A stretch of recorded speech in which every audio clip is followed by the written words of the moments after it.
বলেছে। আমি ছোট্ট করে একটু বলি যে শঙ্খ দাশগুপ্তের প্রতি আমার ভীষণ রকম কৃতজ্ঞতা যে তিনি এইরকম একটি বিষয়কে পর্দায় এভাবে তুলেছেন। দর্শক হিসেবে আমি বলবো, আমার কাছে না মনে হয়নি যে আমি সিনেমা দেখছি। আমার কাছে মনে হয়েছে যে আমি একটা জীবনের জার্নি দেখলাম, আমি জীবন দেখলাম। আমি নিজে ওই এলাকায় বড় হওয়া মানুষ। আমি বর্তমানে পড়েছি, আমি ওয়াইজ ঘাটে নাচ শিখেছি।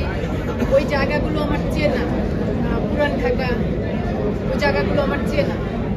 আর আমার মনে হয়েছে মেহজাবিন, সম্রাট, আমি জানি না মানে এই ছবির জন্য যদি ওরা অভিনেতা হিসেবে জাতীয় চলচ্চিত্র পুরস্কার না পায়, আমার মনে হয় অভিনেতা হিসেবে ওদেরকে বঞ্চিত করা। অভিনয় মনে হয়নি, জীবন জীবন এত ভালো, এত সুন্দর। পুরো টিমের প্রত্যেকের ভালো অভিনয়, পাভেল ভাই, বাশার ভাই, রিজু, প্রত্যেকের আমার আসলেই বিশ্বাস করেন আমার একদম বুক কাঁপছে। মানে সম্রাট, মেহজাবিন, সম্রাটের সাথে আমার এর আগে আরো দুটো কাজ হয়েছে। আমি এত গর্বিত। মেহজাবিন আমার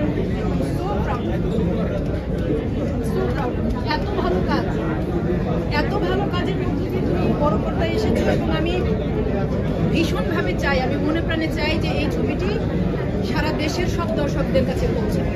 এটা কোনো আলাদা কোনো, আমি বলতে চাইছি যে একটা কোনো শ্রেণীর গল্প এটা না, এটা জীবনের গল্প, জীবন। এই ঘটনা গত 10-15 বছরে আমাদের এই শহরে অসংখ্যবার ঘটেছে। এই মৃত্যু, এই আগুন, এই ধর্ম, এই মানবতা, এই অমানবতা, এই অর্থলোভ সব আমাদের জীবনের অংশ। সে জীবনকে শঙ্খ দাশগুপ্ত এত অসাধারণ করে পর্দায় এনেছে, আমার আসলে গা কাঁপছে। আমি এত ভালো লেগেছে আমার ছবি, এত ভালো।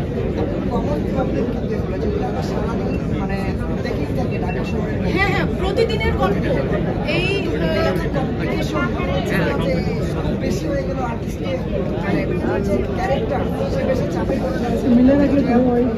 হ্যাঁ, সেটা হতেই পারে, কিন্তু আসলে হয় কি, পরিচালক তো একটা গল্প বলে।